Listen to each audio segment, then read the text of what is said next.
Thank you very much. So you'll move those minutes? I will. Seconded by Councillor Helena. Any discussion? There is a recommendation on page 39 of which just takes in that you're accepting all the minutes that are involved in this meeting. So we've got a mover and second. All those in favour, please say aye. Aye. Thank you.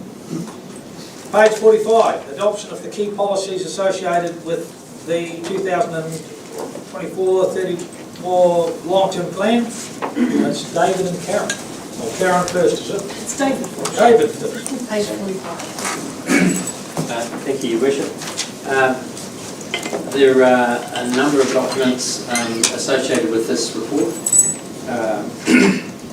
and the order of adoption of the documents is set out in order to have them adopted by the Council prior to the Council adopting the consultation document of the long-term plan. So the first one in the report is the revenue and financing policy, supported by the section 101.3 analysis, and the Council worked its way through the revenue and financing policy review in the second half of 2023, and looked at the funding options of every activity of the Council, whether it's user pays, whether it's rates funded, how the rates funding might be allocated across the community, and the series of decisions that build up to the culmination of that policy were consulted on with the community, and what is in front of you now to adopt prior to the long-term plan adoption. The second policy there, development and financial contributions policy.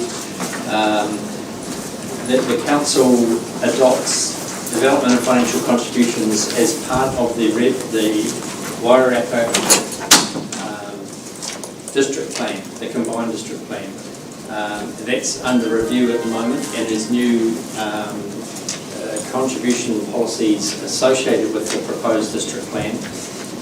They're not in play yet, so the policy refers to the current operative district plan and the proposed district plan. So when the proposed plan is adopted, the development contributions and financial contributions that are in that policy will take effect. Your decisions around what's in the development and financial contributions policy hinge around the infrastructure contributions mostly, and whether you discount the buy-in approach and how much you discount the buy-in approach. So at the moment, this Council has set a figure of 35% of the buy-in value. So that's in the policy, and it arrives at a number. That is the infrastructure contribution that's payable from new developments and people joining the Council's infrastructure. That's really the only Council decision needed in terms of that policy. Everything else is part of the combined district plan. And then following that, rates remission policy, rates postponement policy are unchanged from previous policies, and they operate in the background and provide relief to ratepayers that the Council has decided to offer relief to. So that's part one of the first resolution of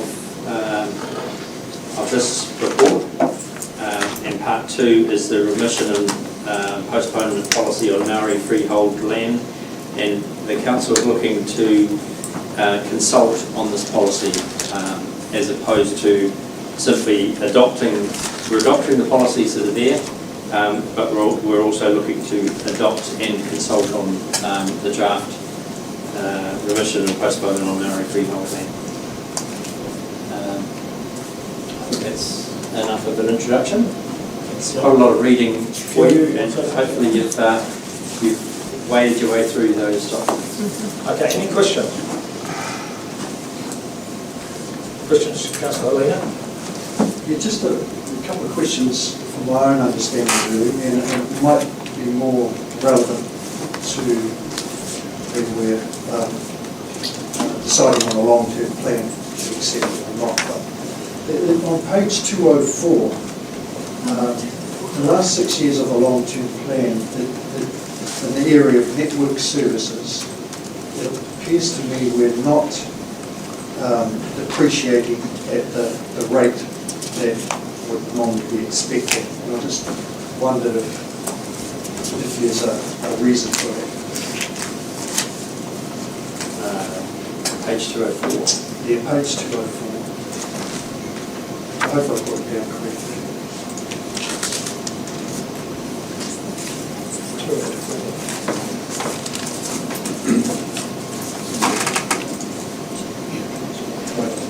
Essential services benchmark. It's on the financial strategy. Okay. Yes, that's the essential services benchmark. That's part of the financial benchmark, financial prudence benchmarking. What that is measuring is how much the council is spending in capital expenditure versus how much the council is depreciating as an expense that recognises decline, annual decline in the value of the infrastructure being used up. So the life of the pipes and the roads, because this is only essential services, it's only water, wastewater, stormwater and road assets. So we have an accounting measure of the decline in the value of the asset, and we have a capital expenditure program that is spending money on renewing those assets. For the first 5 years of the plan, we're spending more on either renewing or building additional infrastructure assets, so the additional ones being water storage and a water reservoir. And the last 5 years of the plan, we're not spending all of the depreciation funds. So we still recognise the depreciation, but our capital expenditure program is not expected to be at the same level as the depreciation. So we're putting that money in the bank basically for the days when we will spend the money, and there are long life assets that don't need money spent on them every year, and bridges would be one example. Wastewater treatment, ponds and liners is another example, and the depreciation is recognised every year, but we don't spend replacement and renewals capital expenditure every year. So we are building up a fund in depreciation, and that's what the gap is. That the shortfall doesn't mean to say we're not funding it. The shortfall says we're not spending it. So over the 10 years, we're actually investing more in those capital items than depreciating. Yes. We are. We're certainly investing in, and we're renewing at close to 100% all the way through. But those last 5 years, we're not fully spending at 100% level of the depreciation number. We are funding that depreciation though, and it is going into the reserve fund for the day when we do need to spend it. Thanks for clarifying that. And the second question, just in the accounting policies on page 233, there's a statement: the expenditure is recognised when the council is deemed to have been supplied with the service or has control of the goods supplied. Could someone just clarify, does that mean we're not paying for goods or services until they've been provided to us? It's a recognition of when the expense is incurred. So if someone supplies goods to us or some services, it becomes an expense, and we put it into our accounting system. We might not have paid them until 20th of the following month, but we recognise the expense on the day that the services are delivered or the goods are delivered. So it's about the timing of when we recognise costs. But ideally, we wouldn't be paying for something before it's delivered or arrived. No, or expensing.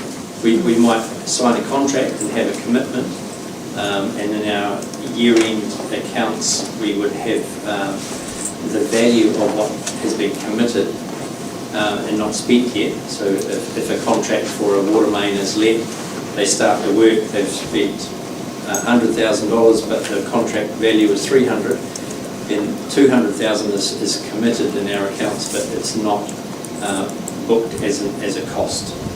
But we recognise that we have a commitment in the future for the balance.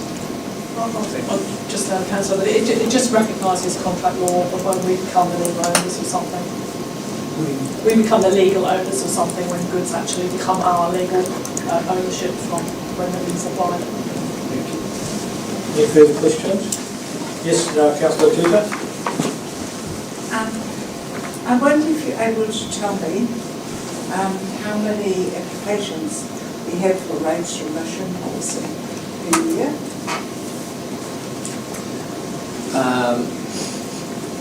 Very few applications. We apply the remissions based on the policy every year. So if we know the use of a property is for community use, the community centre is a good example, it gets a 50% remission on its rates every year. We don't require those people to apply and make application. So I suppose that the policy is applied based on what we know, and if the use of a property changes, and another example is the Bannister Street homeless shelter, that's going from a commercial property to a community use property. They applied and we changed the rating so that they get the 50% remission. So it's not sort of a number. I can't give you a number every year that apply, but we do apply the policy to the properties that we know of. And would you say the same thing applies to rates postponement? We haven't had anyone with rates postponement apply in quite a number of years. And what about rates of remission and postponement online for old land in the applications? No, not under the new revised law. There's a new law.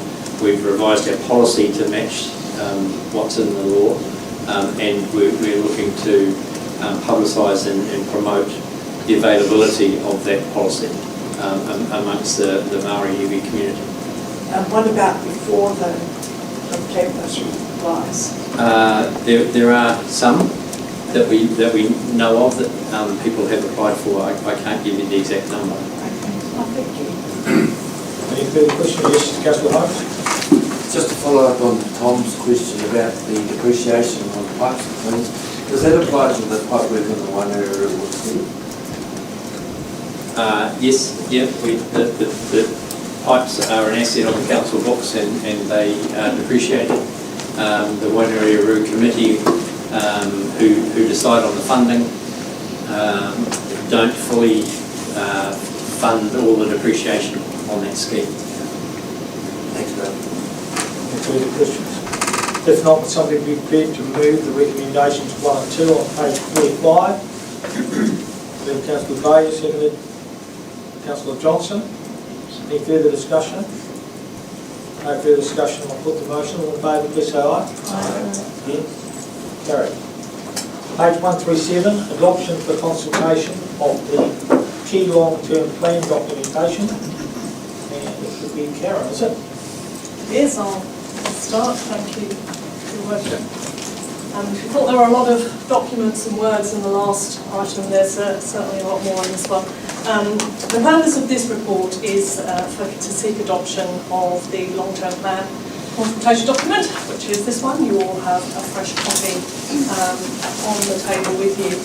The supporting information and supporting documents that we're required to adopt before we adopt the consultation document, and the fees and charges for next year, and these are to be adopted for consultation. As you all know, this is a culmination of over a year's worth of work with the councillors and the mayor, defining your priorities, what levels of service that you would like to provide for the community activity over the next 10 years, the activities, the services we're going to provide, and what the associated budget will be for that. And included in that, of course, is the anticipated rates rise for next year. The consultation document includes the explanation of those key consultation topics, which are the town hall, the library and the archives. The second one being the town centre improvements, the third changes to council funding, and the fourth being changes to services. As you're